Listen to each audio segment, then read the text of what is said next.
یہ سورۃ الواقعہ مجھے اور آپ کو محبوب علیہ السلام نے فرمایا کہ اگر روزانہ ایک مرتبہ تلاوت کر لو تو یقیناً اللہ تمہارے رزق میں برکتیں دے گا اور کسی کی محتاجی نہیں رہے گی۔ ہمارے ایک دوست ہیں تو انہوں نے یہ کہتے میرے ذہن میں یہ خیال آیا کہ یہ کہا گیا ہے کہ تم یہ سورت پڑھو تو اس سے تمہاری محتاجی ختم ہو جائے گی، تمہارا قرض ختم ہو جائے گا، برکت دی جائے گی، تمہارے گھروں میں خوشحالی آ جائے گی۔ تو وہ کہتے کہ میں نے کہا کہ چلو میں اس کا ترجمہ پڑھ کر دیکھتا ہوں۔ تو یقین جانیے وہ کہتے میں نے ترجمہ پڑھا اور پھر میں حیرت میں گم ہو گیا، اور میں نے کہا واقعی سورہ واقعہ جس طرح بتا رہی ہے اس طرح زندگی گزاریں تو پھر رزق کا تو مسئلہ رہتا ہی نہیں ہے، پھر انسان کی توجہ اور فوکس جو ہے وہ آخرت بن جاتی ہے۔ اور اگر ہم اس کا یہ پہلو بھی دیکھیں، ویسے تو حضور نے فرمایا برکت تو ہونی ہوتی ہے، لیکن برکت کا ایک مفہوم یہ بھی تو ہے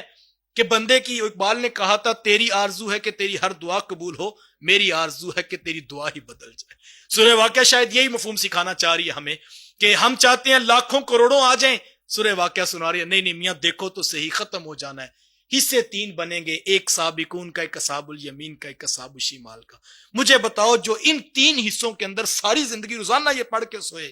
وہ لاکھوں کروڑوں کے جھگڑے سے نکل آئے گا، اور برکت تو پھر اس کے گھر آ گئی نا۔ جو کہ برکت کا ایک مفہوم تو یہ بھی ہے کہ انسان اس جھگڑے سے نکل آیا،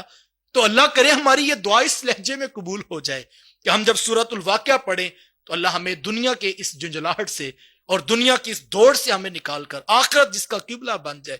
پھر وہ مطمئن زندگی گزار، پھر تھوڑوں میں بھی گزر، اس کو پتہ حساب دینا پڑے گا۔ اور اصحاب الیمین میں آ جاؤ تو کمال ہے، اصحاب السابقون میں آ جاؤ تو کمال ہے، اور اگر خدا نہ خواستہ کسی اور طرف چلا گیا تو پھر تو زوال ہے۔ جو روزانہ یہ ایک بار پڑھ کے سوئے، مجھے بتاؤ یار ایک ماہ وہ وظیفہ پڑھے، اس کا کاروبار نہ بھی چلے، اس کا تیقن کس درجے پہ پہنچ جائے گا،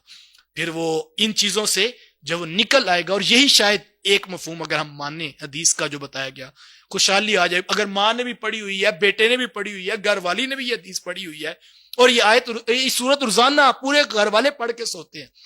لیکن یوں ہی تو نہیں کہا تھا حضرت عبداللہ ابن مسعود رضی اللہ تعالیٰ عنہ نے کہ مجھے پیسوں کی ضرورت نہیں، میرے بچوں کو بھی ضرورت نہیں، میں نے اپنی بیٹیوں کو جو ہے وہ سورہ واقعہ سنائی ہوئی ہے اور یاد کروائی ہوئی ہے۔ اور یقین جانے وہ دوست کہتے ہیں میں نے جب سے پڑھی ہے واقعی ایک تو وافر رزق کے آنے کی برکت ہے، لیکن اصل یہ ایک مفہوم یہ بھی ہے کہ جو یہ برکت کا مفہوم ہے کہ ہمارا قبلہ درست ہو جائے اور ہماری تمناؤں اور ہماری آرزوؤں کا۔ ورنہ تو